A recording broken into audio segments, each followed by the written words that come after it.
guys, it's Vampire Mike from Sega CD Universe, and I wanted to talk about Scooter McCrae's Shatter Dead.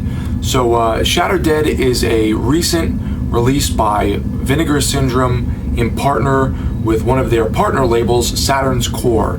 And I had never heard of this, but it had a really cool cover and the slip cover, which I didn't buy. And I decided to pick this up, and I spoke to Scooter McCrae, the creator of the film, online. And he's a really, really nice guy. Very personable and informative on his films and just chatting with you. Very different than what you would expect most filmmakers to be, but I guess maybe being an independent filmmaker, he's a little more down to earth. So this movie is about the angel of death impregnating a human woman on Earth and just wreaking havoc on society because of this. So the movie starts out with this very Zoptic woman, which I'm always all for. I like meat on women's bones. So when a movie starts out with a half-naked woman with some meat on her bones, I'm usually in. I usually like it. But so she sprouts wings, and you realize she's an angel, the angel of death, and she impregnates this human woman. Things on Earth now go crazy, and I believe it's 17 months later, you get to our main character, Susan, who is played by Stark Raven, which I find to be an interesting name. I don't know if it's her real name. From what I've seen, she's only done one other film, which was Scooter McCrae's other film, 16 Tongues, which I may talk about at the end of this video. And it almost reminds me of the woman from Mirror Mirror. I can't think of her name, but she had a very interesting name that sounded very hippy-dippy-ish. So, that being said, it makes everyone on Earth who dies a zombie. And it's pretty much a philosophical, slightly artsy zombie movie. Slower, not very action-oriented, but still interesting, and it did win some awards. I don't know if I mentioned that. I've done 2 or 3 takes on the beginning of this video so far. So it did win some awards back in '95. It was released in '94. And it was sort of an indie darling, and I was shocked that I hadn't heard of it, so I really wanted to check it out and purchase it.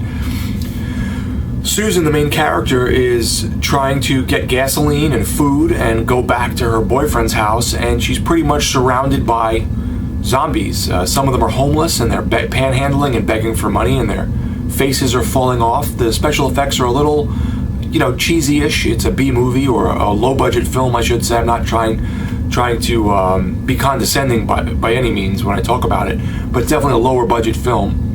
And then another zombie comes over and starts siphoning her gasoline, and she runs after him to shoot him. Then her car gets stolen by a crazy preacher with his zombie horde. So there's a lot of interesting characters and weird stuff going on. It really sets an interesting world, a very desolate, empty feeling world with some of these zombies. But the funny part is some of them look very dead and zombified, and other ones look very human, and you wouldn't know that they were dead. And how they tell in the film is they put a mirror under their noses, and if you see their breath, the condensation on the mirror, you know they're alive. So kind of an interesting concept, something that they put in the film. And she runs across this, after her car gets stolen, she runs across this small community in this house, and goes in there, and things start to kick off and get a little crazy. And as I said, she tries to make her way home to her boyfriend. There's a decent amount of nudity in the film. As I said, the movie starts out with this Zoptic woman naked who plays the angel of death. The main character, Stark Raven, the actress who plays Susan, she's very thin, attractive in a normal sense, which I like. I don't like when actresses and actors are overly gorgeous and they just, I don't know. I like normal looking women. I think that there's a beauty to a normal-looking, non-made-up woman. But anyhow, she's naked in the film a bunch, which is cool, and there's some violence. There's a person at one point who gets shot and miscarries, and the baby kind of falls out of her stomach from being shot. There's a sex scene that I hadn't realized was as graphic as it was near the end of the film, where Stark Raven is having sex at one point, and it's pretty graphic. I think those are the two things they said had given them a an issue with the ratings board was it in Italy or in the UK? I read a little interview. But that's the gist of the film. It's definitely got a philosophical slant to it. Throughout the film, whether it be the zombies or the humans, they talk about whether you're really living.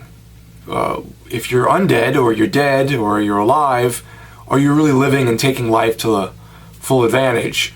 So that's kind of what I got from the film. I think that the more you watch it, the more you'll probably get from the film philosophically. It is a little artsy, it is a little slow, but if you're not in the mood for a crazy zombie movie and you want something to make you think, then I would definitely recommend Shatter. It's one that, as I've said, I've now watched, I think, 3 or 4 times before I got the Blu-ray, and after getting the Blu-ray now I've watched it, and I appreciate it every time I watch it a little more. Not to mention, as I said, Scooter McCrae is just a gentleman. He's just great to talk to.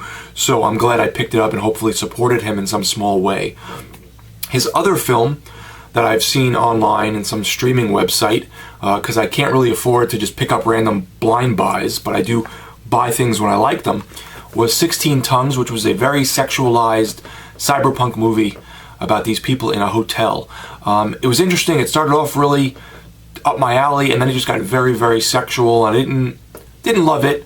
I'd recommend Shatter over that, but I do intend on rewatching 16 Tongues because I feel what Scooter puts into his films is very interesting. I like the worlds he's creating and the little sort of small scoped films that feel lived in. I don't know, it's kind of hard to explain.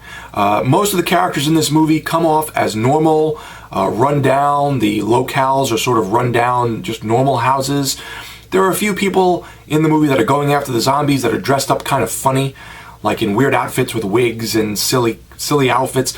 That sort of breaks that darkness that the movie has, or that seriousness.